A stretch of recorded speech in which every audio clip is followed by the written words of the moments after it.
किताबें मेरे जहन के सामने, नजर के सामने से गुजरी, इसका हवाला, उसका हवाला, उसका हवाला, उसका हवाला, बड़ी मुक्तदर शख्सियत है। अरे सरकारे गाजी वो सरकार है और औलियाए किराम के जाते अक़दस पर कलम उलमा उठाए।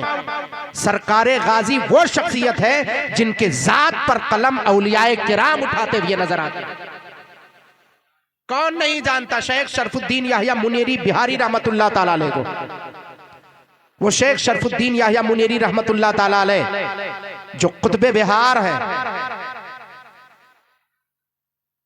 जो मखदूम बिहार है, वो लिखते हैं सरकारे गाजी के सवाने पर, मखदूमे के छौछा सैयदना मखदूम मौहदुद्दीन जहांगीर सिमनानी सामानी मखदूम मशरफ के छौचवी रहमतुल्लाह ताला अलैह, वो लिखते हैं सरकारे गाजी के शान में। आए है वो जात है, वो वहां से चल करके आया था इब्ने बतूता, मगरिब से चल करके आया था अरब की दहलीज से हिंदुस्तान की सरजमीन पर सैर करने के लिए। उसकी तारीख से पूछो कि ए इब्ने बतूता, तूने अपनी तारीख में लिखा क्या है? कहा जब मैं पहुंचा हिंदुस्तान की सरजमीन पर तो शाह तुगलक के साथ मैंने जब हाजिरी दी थी, कहां पर जानते हैं? यहां पर हाजिरी दिया था बहराइच शरीफ की सरजमीन पर। तब उसने तारीख की वजाहत करते हुए लिखा था उस मुकद्दस शहंशाह का कोई जवाब नहीं जिसे सैयदना सालार मसूद गाजी का। ये वो मोतबर किताबें हैं और किताबों का हवाला मैं आपको कहां तक पेश करूं? ये जितनी किताबें दी हैं मैंने, 3-4 किताबें जो बताई हैं, नुज़तुल खवातिर उठा ले तो आपको कम से कम 15-20 किताबों के हवाले उसी में मिल जाएंगे। अब्दुल्लाही लखनवी की नुज़तुल खवातिर। और एक बात और बताऊं, मिस्र की दहलीज पर जब मैं पहुंचा तो जो हिंदुस्तान के तालबा का इत्तेहाद था, तकरीबन 150 बच्चे थे उसमें। उन तलबा में से ये हुआ कि एक रिसाला छपाया जाए जिसमें हिंदुस्तान के मुख्तदर औलियाए किराम के शख्सियात के नाम हो उसमें और समाने हयात हो। तो पहली मर्तबा मुझे, चूंकि मैं बहराइच शरीफ से करीब का बलरामपुर का था, इस वजह से मुझे जिसकी सवाने पर लिखने को दिया गया वो सैयदना सालार मसूद गाजी अलैहि रहमतुर रिजवान। मैंने पहली मर्तबा मिस्र की सरजमीन पर अगर किसी शख्सियत के सिलसिले में मकाला लिखा है तो सैयदना सालार मसूद गाजी रहमतुल्लाह अलैह के सिलसिले में।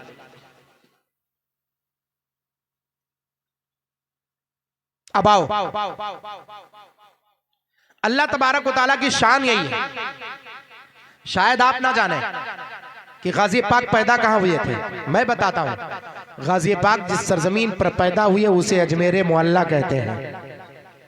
इसीलिए मैंने कहा कि मैं आज छठी शरीफ की रवायत और वाकयात को नहीं बयान करूंगा। मुझसे पेशरू खतीब से आपने सुन लिया है, मैं आज 14वीं वाले हजरत को बयान करूंगा, यानी सालार मसूद गाजी रहमतुल्लाह ताला अलैह को। वो सैयदना सालार मसूद गाजी रहमतुल्लाह ताला अलैह है जिनकी बाबरकत तो बाअज़मत वो खानका, वो बहराइच मुअल्ला की सरजमीन जहां पर और औलियाए किराम के करामात को किताबों में लिखकर बयान किया जाता है। बहराइच शरीफ वो सरजमीन है जहां पर करामतों को दिखाया जाता है। करामतों को जहां दिखाया जाता है, हर साल न मालूम कितने लातादाद कोढ़ी, कुछ रवायतों में यहां तक है जहां तक वो जितने खुद्दाम रहते हैं वो गिन के बताते हैं। कोई कहते हैं 7 कोढ़ी, 7 अंधे, 7 बरस के मरीज, 7 बाज, इस तरह से करके वो गिनाते रहते, लेकिन लातादाद है। उस भीड़ में किसका कितना भरोसा, क्या है, कितने लोग शिफा पाते हैं या किसी को पता नहीं है। करामत अगर किसी को देखनी हो तो कहीं और मत जाए, सरकारे गाजी के दयार में चला जाए, करामतें उसकी निगाहों के सामने होती हुई नजर आती हैं। चुटकियों में जहां तुम्हारे मामला के फैसले होते हैं वो सैयदना सालार मसूद गाजी रहमतुल्लाह ताला अलैह की जाते पाक है।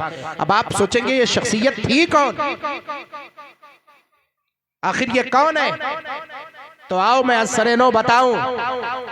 दिल्ली की सरजमीन पर फैसला हो रहा था और वक्त के सुल्तान के बारगाह में पेश करने वालों ने पेश किया था कि हिंदुस्तान के मुसलमान दूसरी राह अख्तियार कर चुके हैं। नज्द के बदमाश औलादों ने रास्ता दिखाया था और कहा था जांच किया जाए मकाबिर की। ये हिंदुस्तान के मुसलमान ज्यादा से ज्यादा कब्रों पर चादर चढ़ाते हैं और जहां देखो वहीं कब्र मान करके उस पर फातिहा पढ़ना शुरू कर देते हैं। लिहाजा इन सारी कब्रों को ढा दिया जाए। तो उसमें से बाज लोगों ने मशवरा दिया वक्त के शहंशाह को कि जाहिर सी बात है सब में तो ऐसा नहीं है, बहुत सारी शख्सियतें ऐसी हैं जिनका मज़ार मौजूद है, हम सब जानते हैं। तो कहाँ पता कैसे किया जाए कि असली कौन है नकली कौन है, किसको बचाना है किसको ढाना है? जाहिर सी बात है ये पता करना होगा ना। तो उसी मशवरे में ये मशवरा हुआ कि ठीक है, कुछ लोगों की एक जमात तैयार की, दस्ता तैयार किया का यह दस्ता जाएगा और 3 मरतबा हर मज़ार पर सलाम करेगा। जिस मज़ार से 3 मरतबा में जवाब आ जाए, फिर चाय लाए हो? अच्छा खाली कपे लाए हो?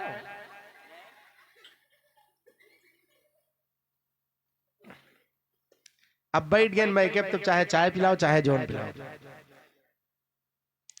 तो मशवरा हुआ कि आखिर असली और नकली का पता कैसे लगाया जाए। कारी साहब किबला, कारी फरियाद साहब, तो ये हुआ कि 3 मरतबा सलाम किया जाए।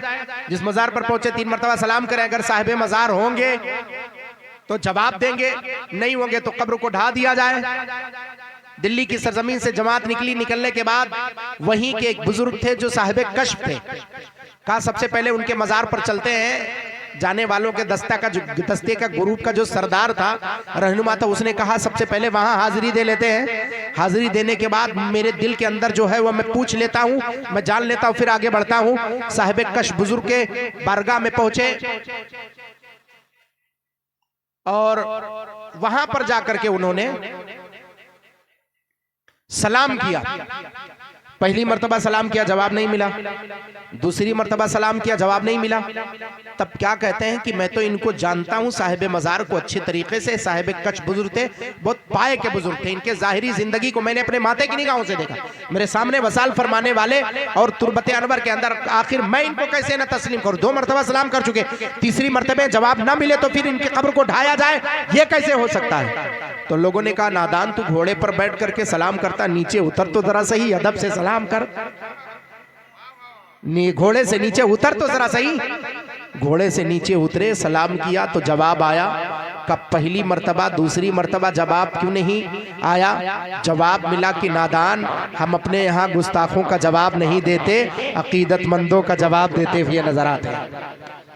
अकीदतमंदी से अब तुमने सलाम किया है तो मैं तेरे सलाम का जवाब दे। जवाब दिए और जवाब देने के बाद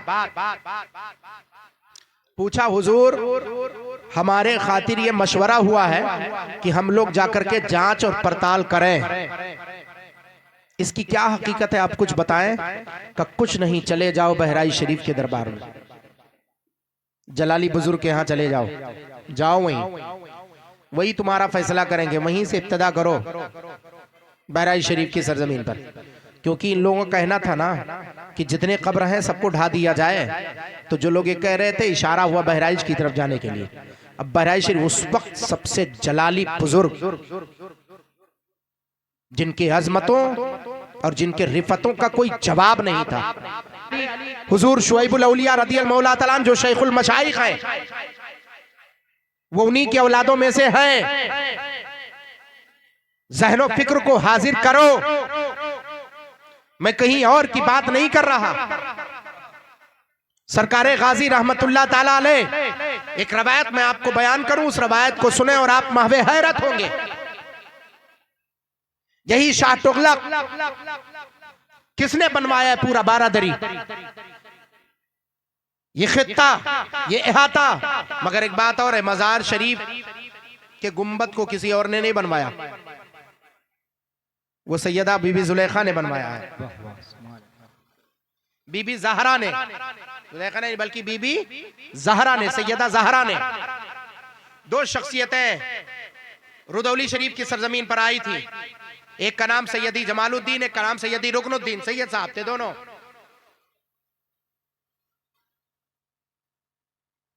तो सैयद रुकनुद्दीन रहमतुल्लाह ताला अलैह की दो बेटियां थी। एक बेटी बेचारी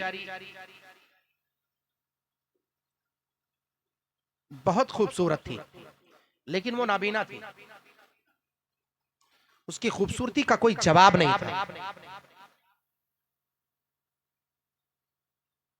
सारा कुछ हुस्न जमाल सब कुछ इसी पर आकर टिक जाता था कि खूबसूरती जब जब नजर ही नहीं आता है तो बात कुछ और है। बात चलती रही। एक मर्तबा उन्होंने सुना कि सरकार बहराइच शरीफ की सरजमीन पर एक ऐसी शख्सियत मौजूद है जिनके यहाँ मिन्नत मांगने से सब कुछ उनकी करामतों से, उनकी अजमतों से वापस आ जाती है। क्या कहते हैं, अंधा अखियारा हो जाता है, लूले को हाथ मिल जाता है, लंगड़े को पैर मिल जाता है। मैं बैनल उलमा की सिर्फ बात नहीं करता, तो बैनल औलिया की बात करता हूँ। औलिया जितने होते थे सब आते थे।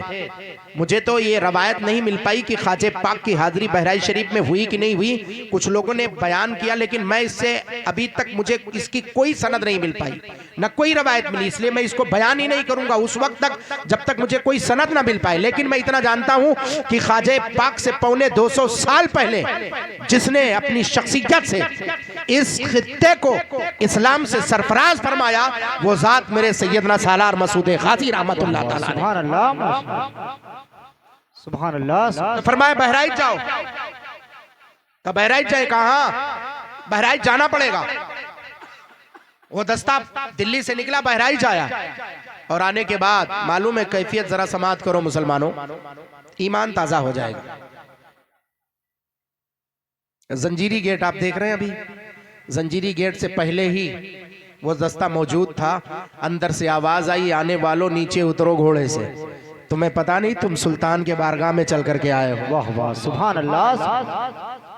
आवाज देखने वाले को देख रहे, कोई नजर नहीं आ रहा है। एक बाबा बैठे होते, उससे पूछा ये आवाज किसकी आ रही? कहा आवाज किसकी आएगी? जो उनके बगल में लेटा हुआ उनका खादिम है, उन्हीं के तुरबते अनवर से आवाज आ रही है। अभी हजरत की निगाह नहीं उठी है तुम पर, अगर उनकी तीखी निगाह उठ गई तो तुम्हारी हालत अबतर हो जाएगी। अरे घोड़े से नीचे उतरो, ये किसी और की बारगाह नहीं है, ये सालार मसूद गाजी की बारगाह है।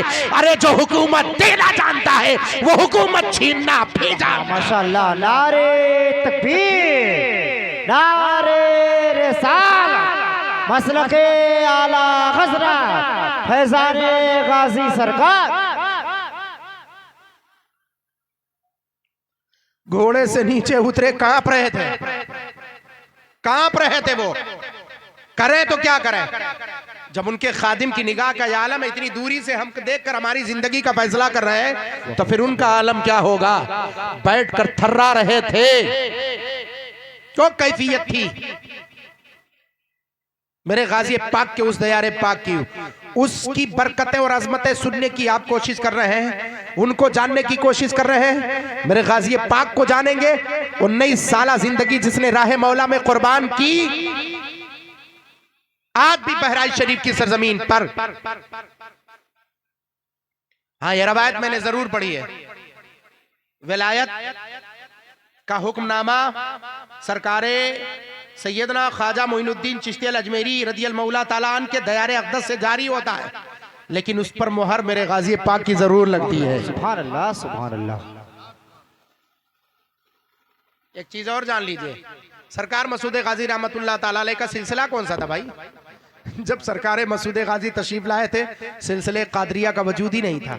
न सिलसिले कादरिया, न सिलसिले चिश्तिया, न सिलसिले सहरवर्दिया, न सिलसिले नक्शबंदिया, न सिलसिले रिफाइया, न सिलसिले तिजानिया, ये सब सिलसिले थे ही नहीं। तब फिर और कौन सिलसिला था? फरमाए वो अपने सिलसिले के ताजवर थे, जिसे सिलसिले सालारिया का। सुभान अल्लाह।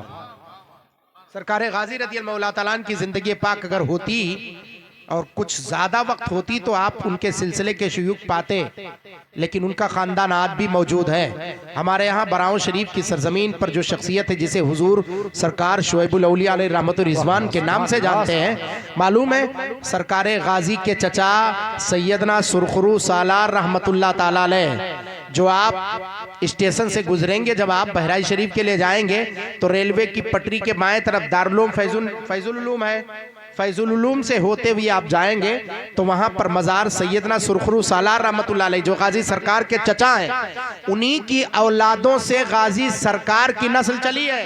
वाह वाह सुभान अल्लाह। उन्हीं के औलादों से हिंदुस्तान में पाए जाते हैं। अलवी जितने पाए जाते हैं उनके खानदान से पाए जाते हैं, उस खानदान से भी पाए जाते हैं, और कहीं कहीं से जो दूर दराज से चल करके आए वो अलवी सादात पाए जाते हैं। तो वो सरकार हुजूर सैयदना मोहम्मद यारे अली